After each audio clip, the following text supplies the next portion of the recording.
ఎప్పుడెప్పుడా అని భారతదేశంలోని 100 కోట్ల పైబడిన జనాలందరూ కూడా ఏ రకంగా ప్రతీకారం తీర్చుకుంటారనేది చూశారు. నిన్న అర్ధరాత్రి ఆ ప్రతీకారం ఏంటో చూపించారు. వాస్తవంగా ప్రతిస్పందన, ప్రతీకారేచ్ఛాలత ఏదో చేయాలన్న దానికంటే కూడా ఘోరమైనటువంటి మారణకాండ జరిగిన తర్వాత టెర్రరిస్టులు చొరబడి అమాయకులైన టూరిస్టులను చేర్చిన తర్వాత విపరీతమైన ప్రతిస్పందన ప్రపంచం అంతా వచ్చింది. వర్మ ఇంత పెద్ద దాడి చేసిన తర్వాత కూడా భారతదేశానికి అంతర్జాతీయంగా మద్దతు, భారతదేశం తప్పు చేసింది ఖండిస్తున్నాం అన్న వాళ్ళు ఇంతవరకు ఎవరు లేరు. ఖతార్ కూడా తాజాగా వాళ్ళు కూడా మద్దతు తెలుపుతున్నారు. అందువల్ల ఘోరమైన చర్య ఇది. ఒకటి అందరూ ఊహించిందే, ఏదో ఒకటి ఊహించిందే కానీ ఊహకు అందని విధంగానే ఈ దాడి జరిగింది. పాకిస్తాన్ యొక్క నవనాడులు ఒకేసారి స్తంభింపచేసే విధంగా వీటి మీద చేసినటువంటి దాడి గతంలో చేసినటువంటి సర్జికల్ స్ట్రైక్ 9 చోట్ల వరుసగా 9 కేంద్రాల మీద ఇవి ఖచ్చితంగా భారతదేశం చాలా జాగ్రత్త తీసుకుంటుంది. మేము సైనిక స్థావరాల జోలికి పోలేదు, మేము యుద్ధం చేయలేదు. టెర్రరిస్ట్ సెంటర్స్ ఎక్కడైతే వాళ్ళు వాటిని పెంపుడు కేంద్రాలుగా పెట్టారో, పెంచి పోషిస్తున్నారో వాటి మీదే మేము దాడి చేసామని చాలా స్పష్టంగా చెప్తుంది. అందువల్ల భారతదేశం యొక్క వైఖరి చాలా స్పష్టంగా ఉంది.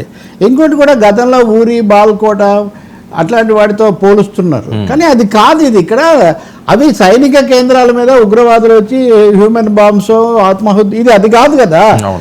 ఏమాత్రం సంబంధం లేనటువంటి వాళ్ళను, అది కూడా ఒక మతానికి చెందిన వాళ్ళను ప్రత్యేకించే గుర్తింపజేసి, ఇప్పుడు అందుకనే ఆపరేషన్ సింధూర్ అని కూడా పేరు ఎందుకు పెట్టారంటే భర్తలను భార్య ఎదుటే చంపడం. అది కూడా మతం అంటే బహుశా హిందూ మతం అనుకుంటే ఆ కోణంలో చూస్తే చనిపోయిన వాళ్ళది అది, కాబట్టి వాళ్ళకి చాలా గొప్పగా చూసేది సింధూరం. కాబట్టి సింధూర్ అనేటటువంటి పేరు పెట్టడం కానీ, ఈరోజు అక్కడ చెప్పినటువంటి ఇద్దరు కూడా మహిళా అధికారులతో చెప్పించడం కానీ, ఇవన్నీ కూడా చాలా జాగ్రత్తగా, వ్యూహాత్మకంగా, సెంటిమెంటల్గా, కల్చరల్గా ఆలోచించి చేసినవే అని అనిపిస్తుంది. కానీ ఎందుకు 2 వారాలు సమయం తీసుకున్నారు? వాస్తవంగా 2 వారాలు సమయం తీసుకున్నప్పుడు పాకిస్తాన్ ప్రేరణతో వచ్చినటువంటి ఉగ్రవాదులు చేసింది దొంగ దాడి, ముసుగు దాడి.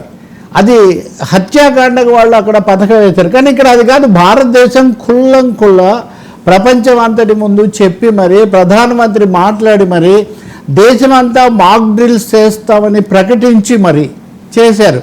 అందువల్ల ఇందులో ఇంకా నిగూఢత, రహస్యమేం లేదు.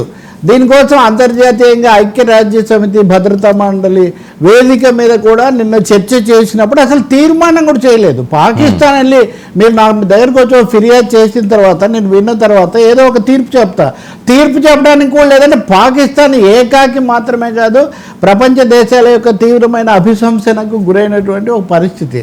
ఇంకా రెండో వైపున భారతదేశంలో మనం ఏదో ఒకటి చేయాలి కదా అని వస్తుంది. కాశ్మీర్ నిజానికి మీరు అన్నట్టు కాశ్మీర్ దాడి పాకిస్తాన్ ఇప్పుడు ఎందుకు చేసింది? జనరల్ మునీర్ అంత పైత్య ప్రకోపంగా, ఉన్మాదపూరితంగా ఎందుకు మాట్లాడారంటే నిపుణులు ఖచ్చితంగా 3 కారణాలు చెప్తున్నారు. ఒకటి, కాశ్మీర్ నెమ్మదిగా స్థిరపడటం, అక్కడ ఒక ప్రభుత్వం ఏర్పడటం, అక్కడ మళ్ళీ టూరిజం అనేది తిరిగి రావటం, భారతదేశానికి అంతర్జాతీయ మద్దతు పెరుగుతూ ఉండటం. ఈ 3 కారణాల వల్ల వాళ్ళు ఇంకా రాను మరింతగా అడుగు జారిపోతుంది. కాశ్మీర్లో ఏమన్నా అయితే పాకిస్తాన్ సైన్యానికి వాళ్ళకు ఉండేది ఉండదు. అందుకని కాశ్మీర్లో కార్చిచ్చు పెట్టడం, ఆ చల్లారకుండా చూడటం, ఇప్పటికే కొంత అవకాశం తగ్గుతుంది వాళ్లకు. కాబట్టి చాలా ఘాతుకంగా చేశారు. కానీ దానికి ఇప్పుడు మీరు చూస్తున్నట్టుగా అక్కడున్న ప్రజలు కూడా చేస్తే మంచిది, ఉగ్రవాదులను భరించలేమని చెప్తున్నారు. బెలూచిస్తాన్ కూడా ఒక ముఖ్యమైన కారణాల్లో అదొకటి. బెలూచిస్తాన్ ఏదో భారతదేశం చేస్తుందని, భారతదేశం ఏం చేయనక్కర్లేదు. అసలు పాకిస్తాన్ అనుసరించిన వైఖరి వల్లే బంగ్లాదేశ్ విడిపోయింది, బెలూచిస్తాన్లో కూడా ఇది వచ్చింది. సో సమస్య తమ దగ్గర పెట్టుకొని భారతదేశం మీద కక్ష పెంచుకొని భారత్ మీద కక్ష కట్టిన 3 కారణాలకు కూడా 3/9 చొప్పున ఈ 9 స్థావరాల మీద భారతదేశం చేసింది.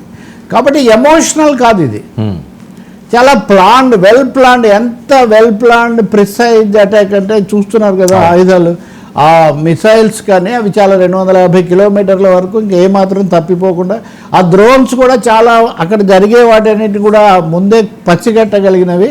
కాబట్టి భారతదేశం యొక్క వ్యూహాత్మక సామర్థ్యము, రెండవది సంయమనము, మూడవది ఆయుధాల యొక్క సామర్థ్యం కూడా ఎలా పదును పెట్టారనేవన్నీ తెలుస్తాయి.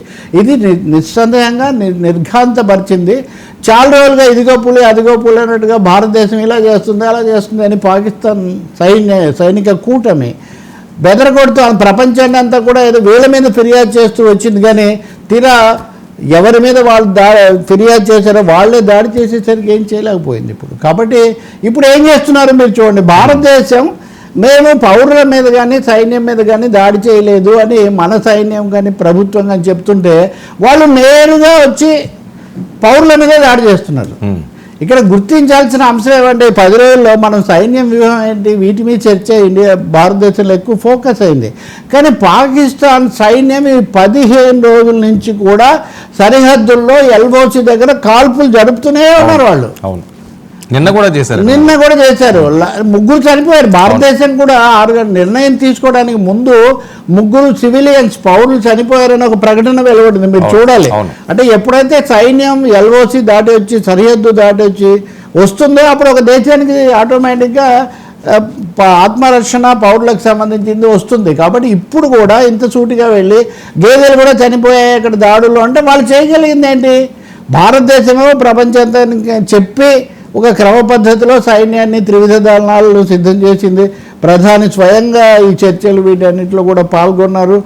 ఇంకొకటి ఏమో గతంలో లాగా మెరుపు దాడి కాకుండా అప్పుడు మెరుపు దాడి పాకిస్తాన్ మీద దేశ ప్రజలకు కూడా మెరుపు దాడి లాగా తయారైంది. కానీ ఈసారి మెరుపు దాడి కాదు, ఇది చాలా స్పష్టంగా అందరినీ చెప్పి దేశ ప్రజలను రాజకీయ పక్షాలను అఖిల పక్ష విశ్వాసంలోకి తీసుకొని ఒక సర్వసన్నద్ధతతో సమైక్యమైన పద్ధతిలో దాడి జరగటం అన్నది ఈసారి మనం చూసే ఒక ముఖ్యమైన విషయం. అందుకే మీరు చూస్తే ఇప్పటికి రేవంత్ రెడ్డి కానీ స్టాలిన్ కానీ ఇంకా చాలామంది ముఖ్యమంత్రులు పూర్తిగా పొద్దున్నే వాళ్ళ మద్దతు తెలపడం మీతో ఉంటామని రాహుల్ గాంధీ చెప్పారు, ఓవైసీ చెప్పాడు, వీళ్ళందరూ అన్ని పార్టీలు కూడా చెప్పేసాయి. కాబట్టి దేశం ఒక తాటి మీదకి వచ్చి చెయ్యటం అన్నది చాలామంది చెప్పింది ఇదే.